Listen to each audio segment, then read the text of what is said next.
자, 아는 척하기 딱 좋은 영단어 네 번째 시간 시작하겠습니다. 오늘은 여러분들이 좀 많이 입는 그 옷 상표에 관련된 얘기를 한번 해보려고 그러거든요. 어떤 재밌는 얘기가 있는지 같이 한번 볼까요?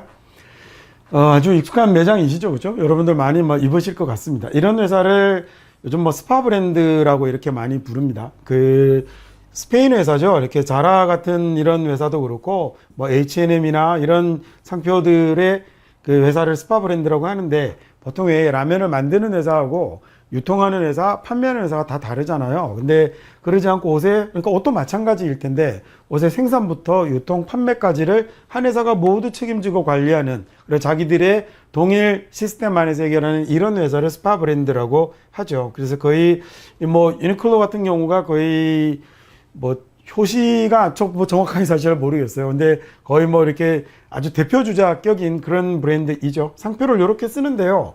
이 유니클로는 도대체 어떤 의미를 가지고 있는 걸까 한번 볼까요?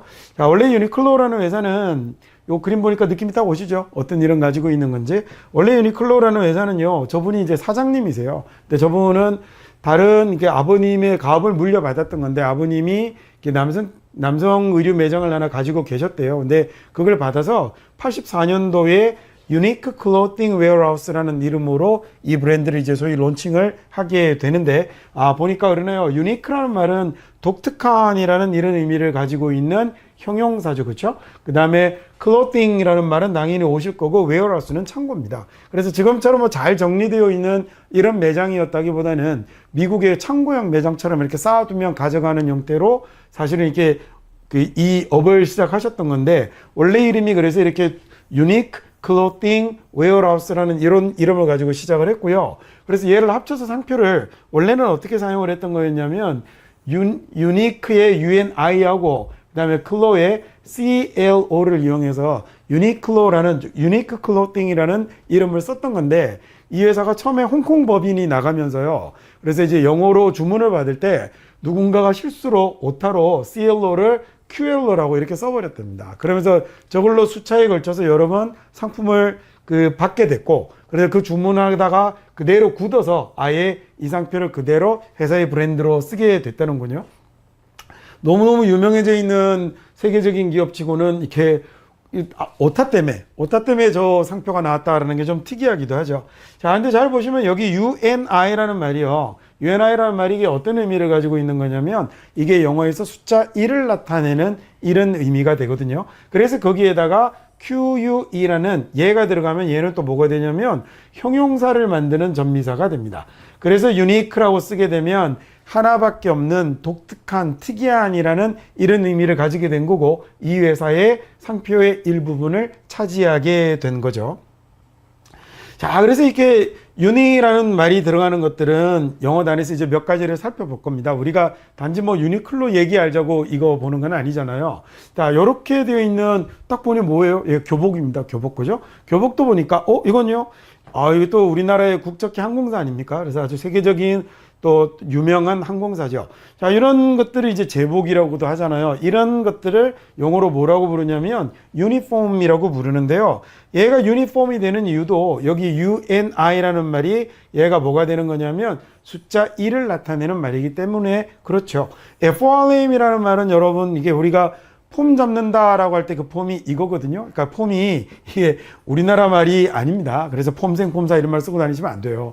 여기 폼이라는 말이 어떤 의미냐면 모양, 형태라는 뜻을 가지죠. 그래서 우리가 format 이런 단어를 쓰기도 하고, 그 다음에 형성이라는 단어에 formation이라는 이런 단어를 만들어 쓰기도 하는 게, 이 form이라는 말이 모양, 형태라는 뜻을 갖고 있기 때문이고요.